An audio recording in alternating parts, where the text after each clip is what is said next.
Now one more question we will discuss here. Okay, now this is again of previous year GATE 2016. Okay, so we'll discuss also this question and some concept we will again learn from it. Okay, so now see here, now this is our program given. Now from where we have to start it, we have to start it from the main function. Okay, so see, this is your main function given, int main. Okay, now we'll start from the main function.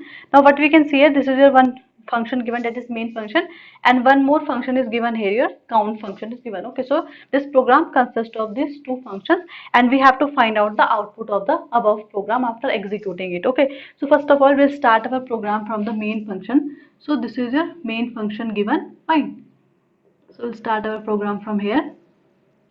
Now what we have to do, we have to execute all the statements present in it. So it has only one statement, that is your count3, means it is calling your count function with the value 3. Okay, now where is your count function?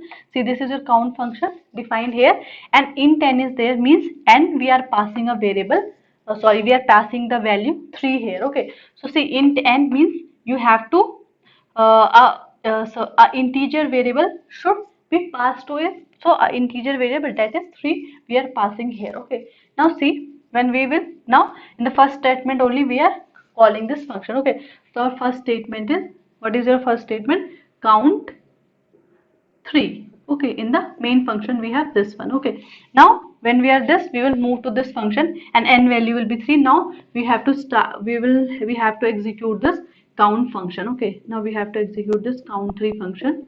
Okay, in the main function, in the first statement only, in the first statement of the main function only, we are calling this count n function. Okay, now we will see what are the statement in our count function. Okay, so again it is having 1, 2, 3, 4, 5 and 6 statement. Okay, so it is having a 6 statement, so you have to execute all the 6 statement of this function to complete the execution of this function. Okay, now see count3. So first statement is your static int t equals to 1. Now see, static keyword is there, but I have told you, if static is there means at compile time only memory will be allocated for this variable. Each and every time when this function is called, it will not be created at every time. Okay, so first time when this program is compiled only, okay, when this program is compiled only, at that time only one a memory will be created for it. Okay, and value 1 is initialized to it. Okay, so at static time only, at compile time only, the memory will be allocated to this function. Okay, so when this will be run, this function will be run, this first statement will not be executed, because it will say it does not have to allocate any memory here, because at compile time only memory is already allocated for this variable, for this function. Okay, now we'll move to the second statement. The second is your printf percentage dn. Now n is your 3, n value is your 3 which we have passed here, so we have to print the value of 3 here, so we have to print a 3 here. Okay, so first value which we have got printed is, because we have to write the output, what are the values, so first output which we is getting is of 3, because 3 is printed here. Okay, now our third statement is printf d. Again, what is your d value here? D is 1 here, so we will printf d, means we will printf 1, so this 1 will be printed. Fine. Okay, now see what is our fourth statement, d plus plus, means we have to increment the value of d. Okay, now d value is 1 and that will be incremented to 2. D plus plus means d equals to d plus 1, so that value has become your 2. Now see, fifth statement, if n greater than 1. Now for this function n value is 3. Okay, so this this is your third statement. Fourth is your d plus plus. Now fifth is your if n greater than 1, means 3 is greater than 1. Yes, condition is true. Now if this condition is true, then it will, this statement will be executed, which is inside, that is count n minus 1. Now if 3 is greater than 1, we have to execute this instruction, and this is your count n minus 1. So n is your 3, 3 minus 1 is your 2. So now in the fifth statement, it is calling this, count n minus 1 count 2 function. So here we will move to our, again we'll call this count function again from this statement. Okay, so count 2, again count 2 statement will be executed. Fine. Now first statement for count 2, for now n value is your 2 here, n equals to 2 here, this count 2 function is we are calling. Now again n equals to 2, this statement will be skipped. Now we will printf the value of n. Now n value is your 2 here, so this 2 will be printed here. First statement will be skipped, second is your printf2. Okay, now third is your printf d. Now d value has become your 2. Okay, so we have to printf the value of d, that will be again your 2. Okay, because this d value has become your 2.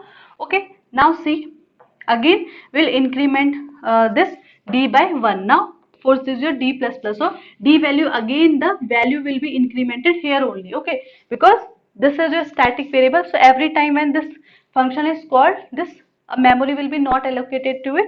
Okay, this first statement will always be skipped in every function.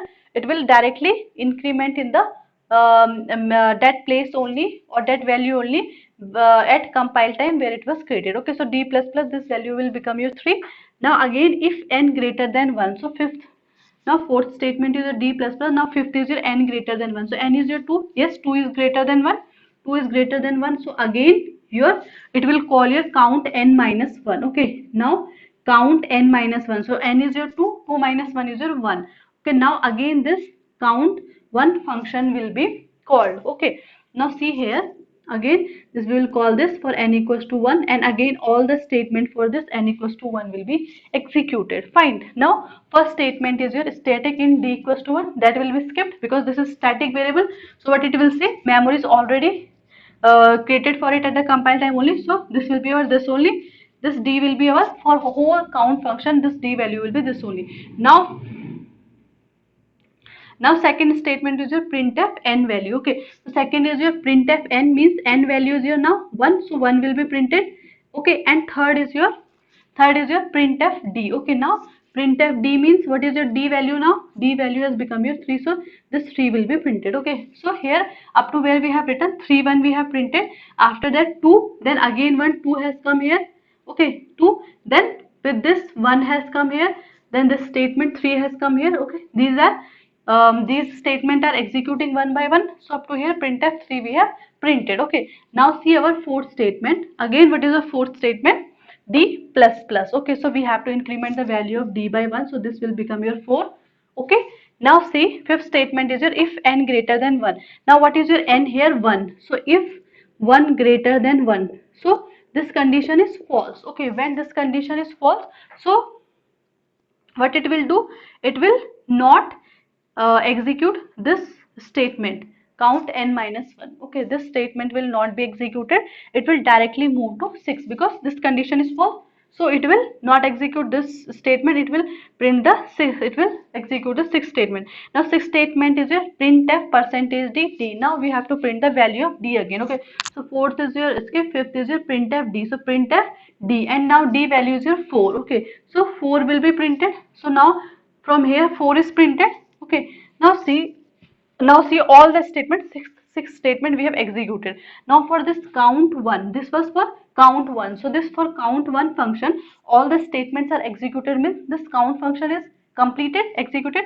Now when it is completed, it will return back from the point from where it is called. Okay, so it was called from, when in the count 2 function, it was called at the 5th step of this count 2 function, because we are calling the count n minus 1 from the count n function. Okay, so in the fifth statement it was called from here. From here only we have called this function, because condition was true, so we have gone to here. Now it will return back to the point from where it is called, so it will return back to the 5th point only. Okay, now after this 5th point, when it is returned back to 5th point, because here we have, now we will move to the 6th step of it, because every function we have to complete all the 6 statement.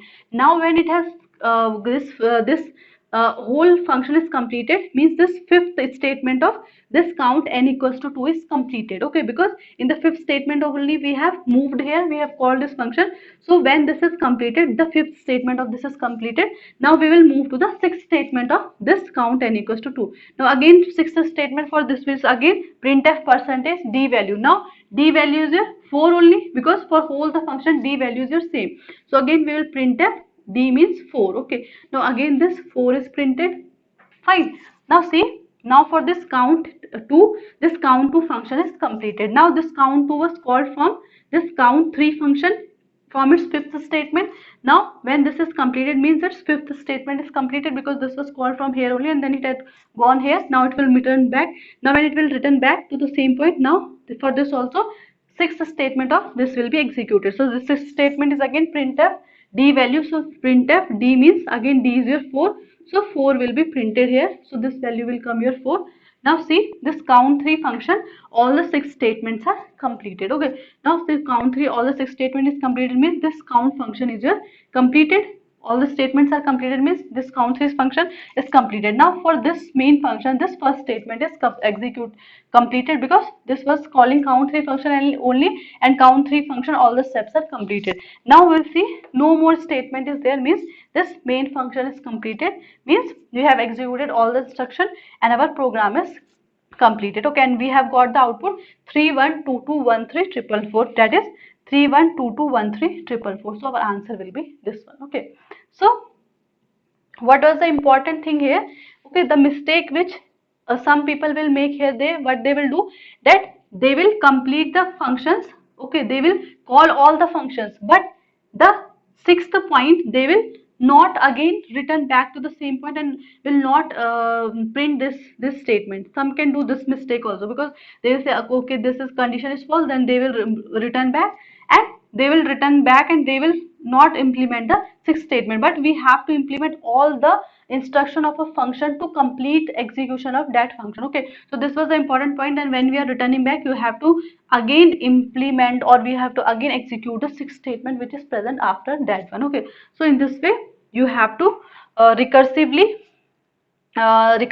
solve it and find the output for this. Okay, and one more important thing for this was that this was a static variable, so d was declared only once for this whole count function. Every time when this count is calling, we are not again initializing the value of d with 1. Okay, that will be static, that will be same for the whole count function whenever it is called. So we were skipping the first statement in every function when it is calling with n equals to any value, because that d will be the same for the complete function count, and all the increment or decrement or any operation which we are performing will perform on this variable only, here only. Okay, we will not initialize it every time. Okay, so this was the importance, because this was your static variable, so that also you have to keep in mind here. Okay, so this was all about this video. Thank you.